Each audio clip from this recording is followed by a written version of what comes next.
నమస్తే సార్. నా కుటుంబాన్ని కాపాడారు. నా ప్రాణాలు మీవే సార్. అమర్, నువ్వు చెప్పిన వ్యక్తి ఇతనేనా?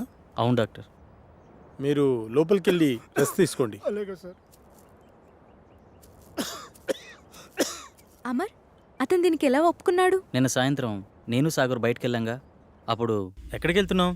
కొన్ని గంటల్లో చనిపోబోయే వ్యక్తి కావాలన్నారుగా, అతని దగ్గర. దొరికాడా? దొరకబోతాడా? దొరికేశాడా? ఏమో, నేను నా ప్రాబ్లం గురించి సొల్యూషన్ వెతుకుతున్నప్పుడు నాకు వ్యక్తి కనిపించాడు. తను కొద్ది రోజుల్లో చనిపోబోతున్నానని, నా కుటుంబాన్ని ఆదుకోండని అందరికీ పాంప్లెంట్స్ పంచుతూ కనిపించాడు. నాకు పాంప్లెంట్ ఇచ్చాడు.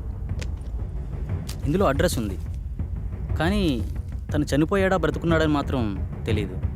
వెళ్ళి చూద్దాం.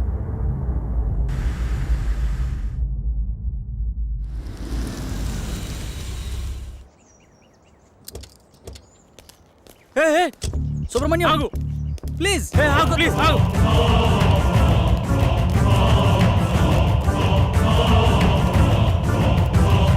సుబ్రహ్మణ్యం ఆగు.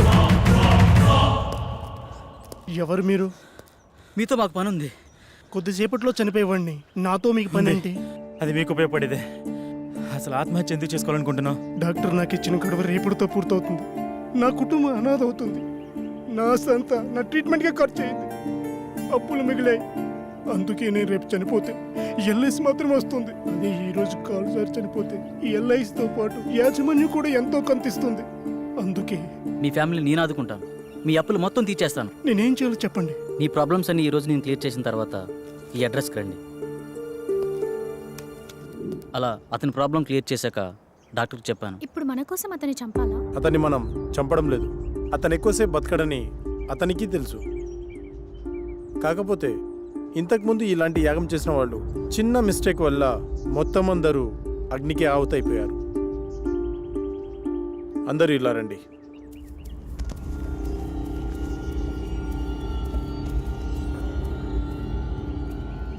See this.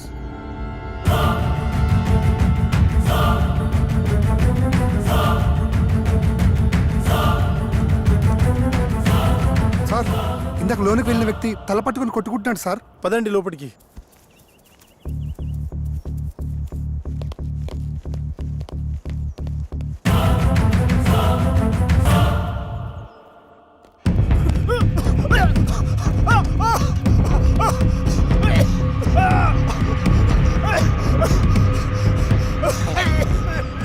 పన్నెండో యాగానికి రెడీ చేయండి.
శాస్త్రి, ఆత్మతో ఉన్న ఈ బాటిల్ని తీసుకొని ఈరోజే అంతర్వేదాద్రికి బయలుదేరు.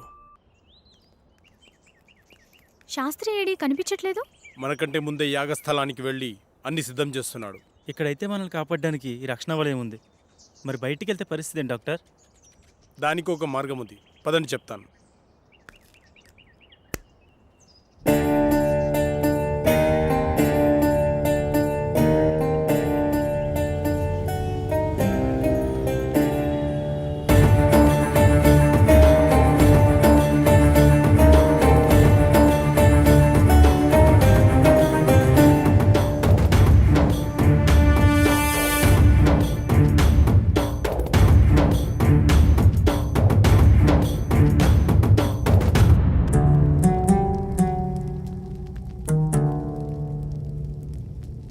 నాకెందుకో భయంగా ఉంది. ఏం భయం లేదు.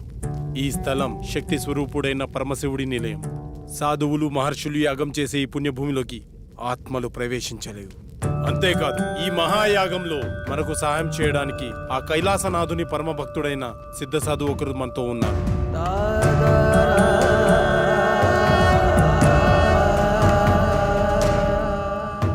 గురుగారికి నమస్కారం.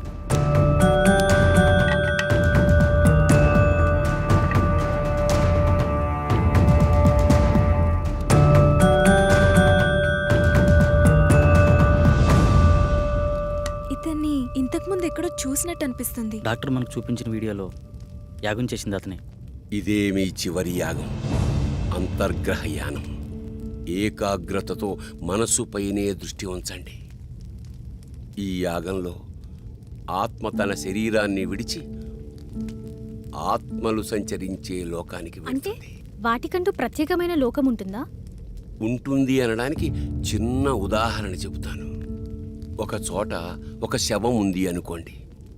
పక్కనే ఒక వ్యక్తి గాఢ నిద్రలో ఉన్నాడు. ఆ పక్కనే కోమాలో ఉన్న మరో వ్యక్తి పడి ఉన్నాడు. వాళ్ళ ముగ్గురులో తేడా ఏమిటి? ఇద్దరు ప్రాణంతో ఉన్నారు, ఒకరు లేరు. ఇప్పుడు వాళ్ళ మధ్యలోకి ఒక సర్పం వచ్చిందనుకోండి. అప్పుడు వాళ్ళు ఏం చేస్తారు? ఏం చేస్తారు?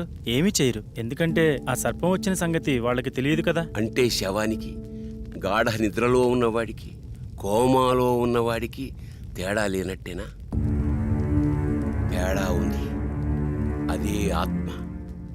ఆత్మ శరీరంలోంచి పూర్తిగా వెళ్ళిపోతే శరీరం శవమవుతుంది. కొద్దిసేపు మాత్రమే బయటికి పోతే శరీరం నిద్రపోతుంది. కొన్ని నెలలు బయటికి పోతే ఆ శరీరం కోమాలో ఉంటుంది.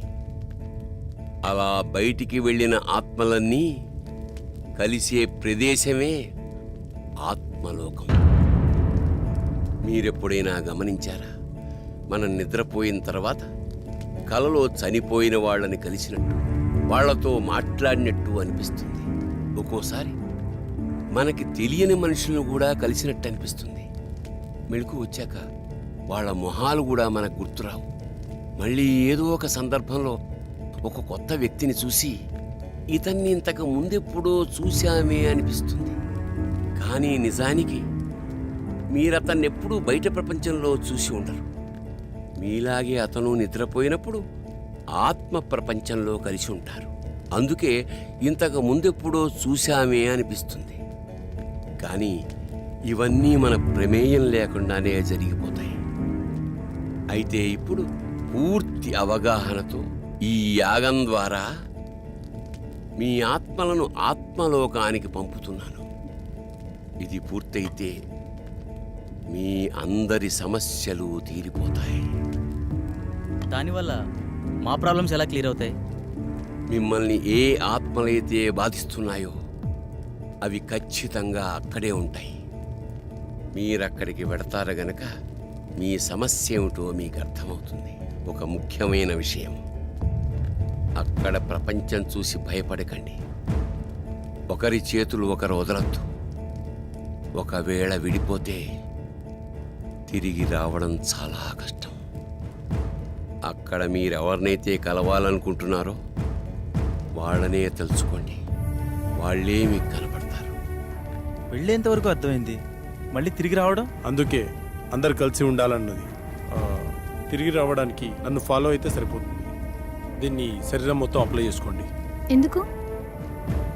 అప్పట్లో శరీరాలను కాపాడుకోవడానికి తైలాలను వాడేవారు. కానీ ఈ జనరేషన్ గ్యాప్లో తైలాలు కాస్త కెమికల్ లిక్విడ్స్గా మారిపోయాయి. పదండి, రెడీ అవుతాం.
మీరెవరినైతే కలవాలనుకుంటున్నారో వాళ్ళనే తలుచుకోండి, వాళ్ళే మీకు కనపడతారు. డాడీ, ఇహలోకాల్లో ఉన్నంత వరకే బంధాలు, ఇక్కడ కాదు. మీరు ఇక్కడికి వచ్చి చాలా పెద్ద తప్పు చేశారు, విధిని ధిక్కరించారు. లేదు డాడీ, మేము కరెక్టే చేసాం. వీడిని నమ్మి ఇంత దూరం వచ్చారా? వీడు చాలా పెద్ద ఫ్రాడ్. అంకుల్ అలా అనకండి. ఆయన మా కోసం చాలా పెద్ద రిస్క్ చేశాడు. ఆయన లేకపోతే మా ప్రాబ్లం సాల్వ్ అవ్వదు. మీకు ప్రాబ్లం క్రియేట్ చేసిందే వాడు. తగలబడుతున్నవి శరీరాలు మాత్రమే. విధివ్రాత ప్రకారం బంధాలతో గడపాల్సిన ఆత్మలు ఇంకా బతికే ఉన్నాయి.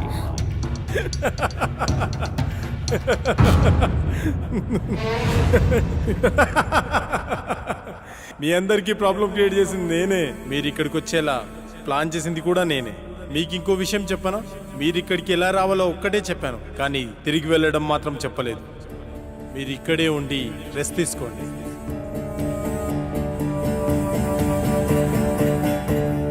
బాయ్.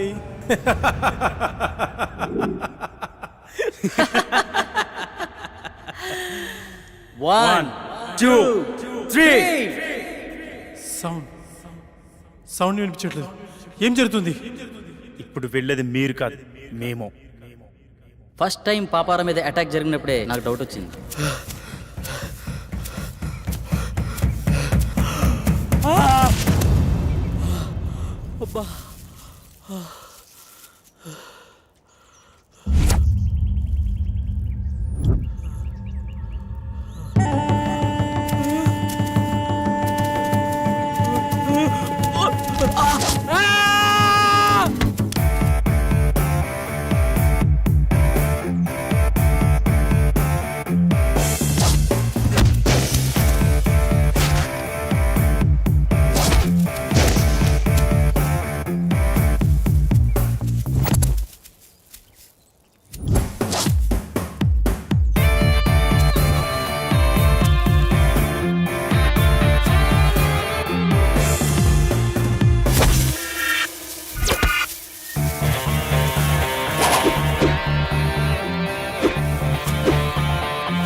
పాపారావు, దీన్ని పట్టుకో.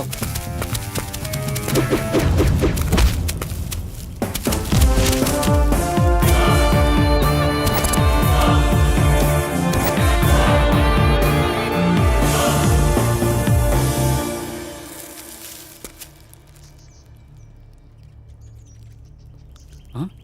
వీళ్ళని పంపించింది శాస్త్ర. అసలు శాస్త్రి ఎందుకు నన్ను చంపాలనుకుంటున్నాడు? అదే నేను తెలుసుకోవాలనుకుంటున్నాను. హే, మా ఇంటి వైపు ఎవరు వెళ్తున్నారు.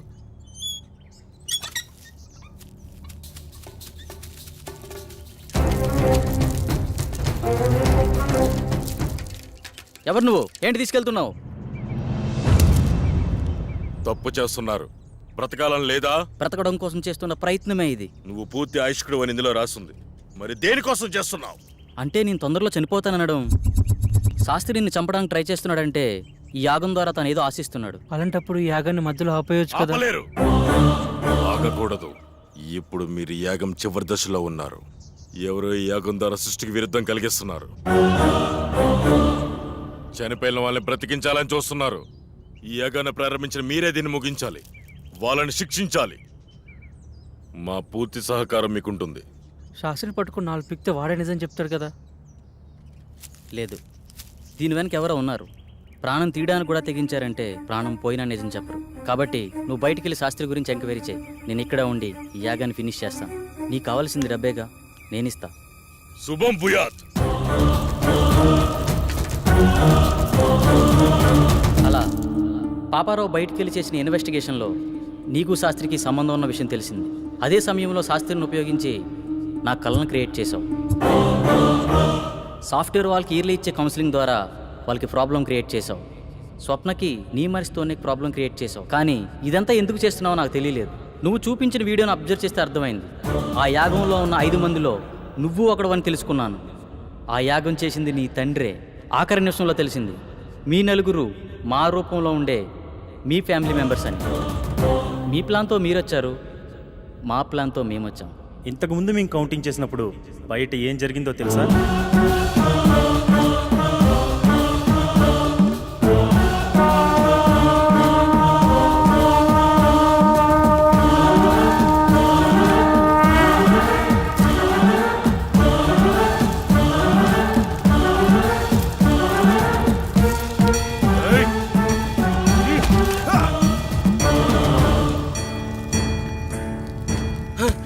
ఏమిటి అన్యాయం? ఏంటి? ఏం చేస్తున్నారు మీరు? ఎవరు మీరు? వద్దు వద్దు వద్దు వద్దు.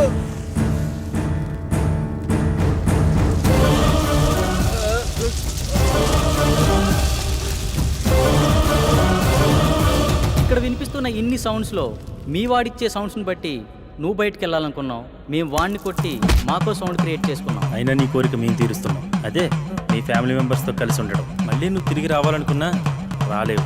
ఎందుకంటే అక్కడ నీ బాడీ తగలడిపోతుంది.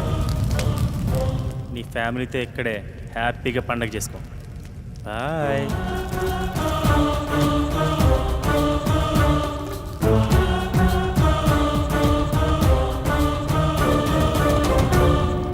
ఆ తాళపత్రాలు ఎలా ఇవ్వు.